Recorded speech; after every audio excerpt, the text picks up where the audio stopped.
Cheikh Anta Diop est une figure emblématique de la Renaissance africaine. Cependant, sa thèse sur l'origine nègre de la civilisation égyptienne reste scientifiquement contestée. Si ses motivations étaient politiques, c'est-à-dire restaurer la dignité africaine, les faits archéologiques et génétiques actuels racontent, une toute autre histoire. La réalité génétique, parlons-en.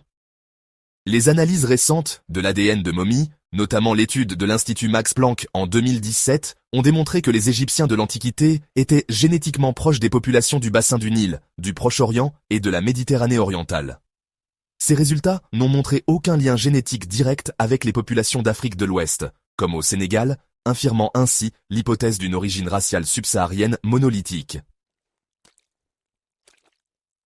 Le sophisme linguistique, voilà un autre point clé.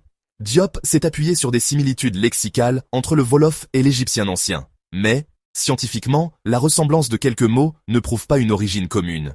L'égyptien ancien appartient à la famille des langues afro-asiatiques, tandis que les langues sénégalaises appartiennent à la famille Niger-Congo. Les similitudes sont le fruit de contacts commerciaux ou de migrations tardives, et non d'une source unique. La civilisation égyptienne est en fait le produit du Nil et de son écosystème unique. Tenter de la lier de force aux traditions de l'Afrique de l'Ouest, ça ignore l'évolution locale graduelle amorcée dès le néolithique dans la vallée du Nil.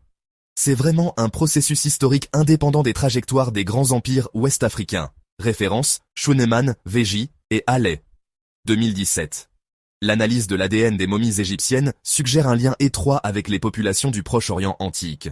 Cette étude montre que les anciens Égyptiens étaient génétiquement plus proches des populations du Proche-Orient et du bassin méditerranéen que des populations d'Afrique subsaharienne.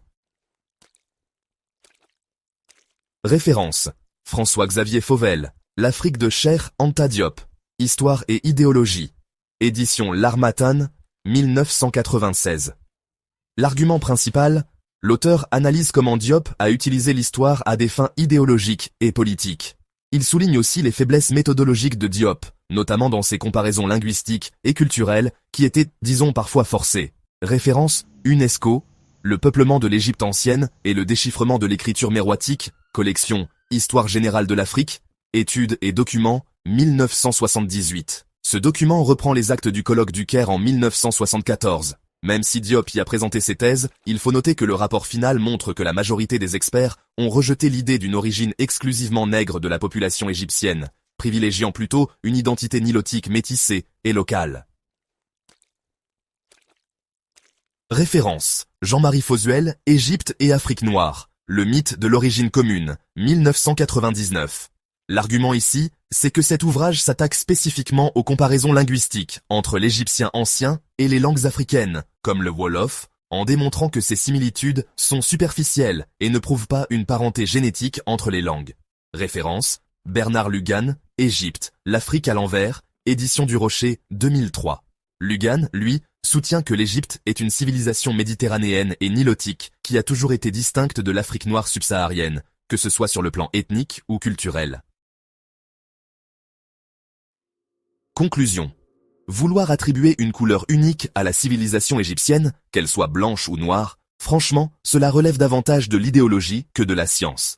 L'Égypte a toujours été un carrefour ethnique, mais son identité civilisationnelle est, avant tout, un produit local égyptien authentique.